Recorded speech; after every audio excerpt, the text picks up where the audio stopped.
Given the easy tabulated data used in the CRM app, a relational database technology would be a good choice. Let's add MySQL support to our app using the SQLAlchemy ORM. Before we jump into the source code, let's check out the Python requirements.txt file.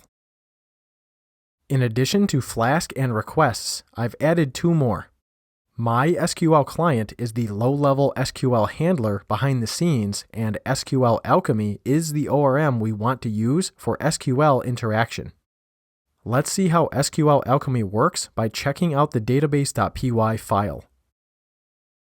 We import the time library to help with database connection retries, but more importantly, we pull in many key components from SQLAlchemy. Let's explore the constructor to see how they fit together. The constructor now takes two arguments, a database URL string and a seed path. The seed path is nothing new, except has been renamed to indicate it's just the initial data. The database URL will contain the database hostname, username, password, and specific database for SQLAlchemy to manage. This for loop runs 10 times and tries to create a new engine from the database URL string. We won't get into the SQLAlchemy details here, but creating a table schema means defining the columns. This table is named account and has 3 columns for account ID, paid, and due. Account ID is a 15-character string and is the primary key, which means database consumers must specify it to retrieve a database record. The paid and due columns are floats and they cannot be null. Once all the boilerplate objects have been created, SQLAlchemy tries to connect to the database. If it succeeds, no errors are raised, so let's quit the retry loop using break. If an error was raised, catch it and wait 5 seconds to try again. This is important because the database container will probably take longer to start than the Flask container, and this logic ensures there are no race conditions. Before continuing, let's verify that we are connected to the database. The if statement will raise a timeout error if the connection is closed or undefined. We'll continue to load accounts from our JSON file just so our database can start with something. This logic isn't new, but the structure is a little different. Let's quickly examine it.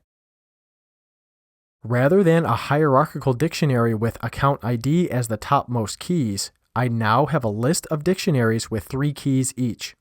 This makes it more compatible with SQLAlchemy as each key in the dictionary is automatically mapped to a database column name. The corresponding values are placed in the table as data points.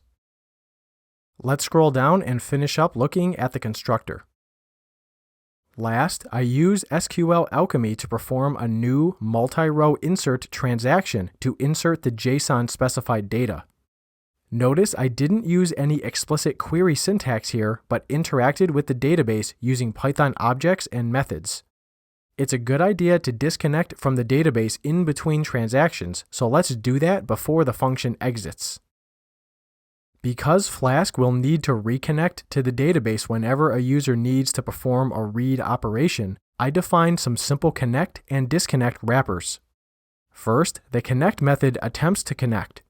If the session remains closed for whatever reason, we raise an OS error. Disconnect works similarly, first checking to ensure the connection isn't already closed, then attempts to close it. Any failure will result in an error being raised. The balance function must be updated to read from the database.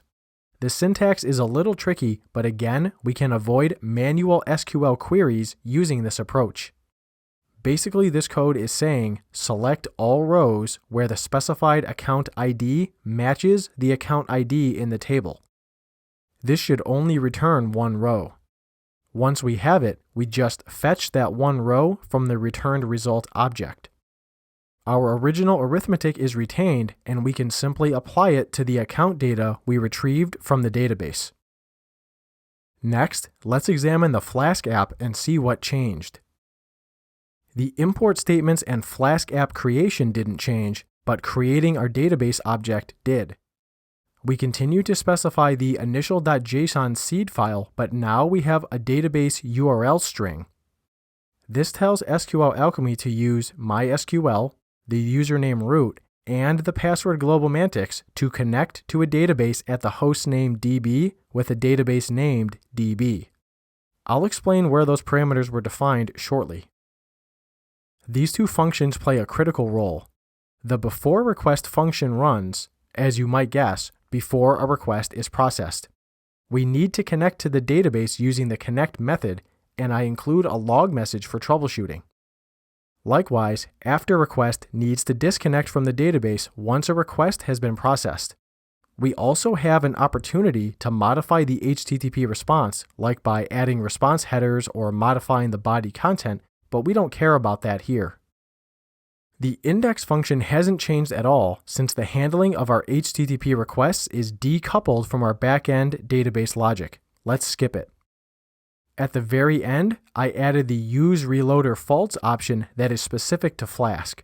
This ensures that Flask doesn't reload itself and try to build the database twice, which sometimes happens when debug mode is enabled.